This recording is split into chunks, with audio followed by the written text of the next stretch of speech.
Hey actors, are you allowed to curse in the audition room? I'm Kyle Brenzel. I'm a Broadway audition coach in New York City, and this question comes up all the time with my clients when they bring in a song from their book that has like the F word in it. And they're like, am I allowed to say that word or should I just change it to frick? Well, my answer is always the same for the audition room. What would the character do?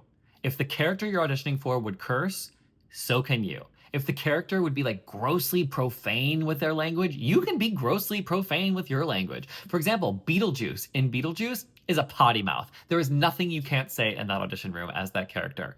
Lucy from Avenue Q, same thing. You can say whatever you want. Maureen from Rent plays it pretty fast and loose with her language, so can you. Someone like JD from Heathers, same thing. Now, on the other hand, Margaret Mead from Hair would never curse. Are you kidding me? It flies in the face of everything that she stands for. Someone like Sister Mary Robert from the Sister Act, she would never curse. She's a child of God. She has trouble just using her voice to say what she wants, let alone to blaspheme anyone. Now, Dolores, on the other hand, has a more complicated relationship with cursing in that show. Someone like Elder Price is so against cursing that he makes up his own versions of curse phrases, but when he says them, they should be said with the same weight as when someone would actually just say the curse word. So it always goes back to what would the character do?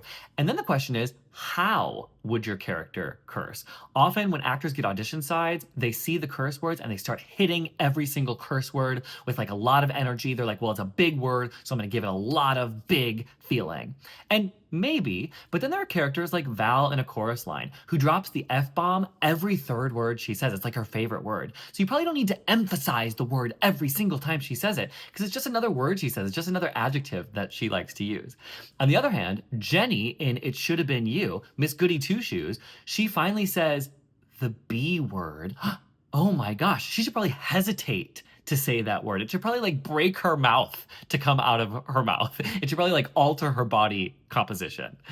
Eliza Doolittle in My Fair Lady is coached the entire show to be prim and proper with her language, to be very precise. And then she gets in a fight with Henry and she says, I can do it bloody well without you. Well, that word bloody, now that's a dagger. That's a weapon. That is an act of defiant. I cannot be constrained because you have pushed me over the edge. So she can really use that word.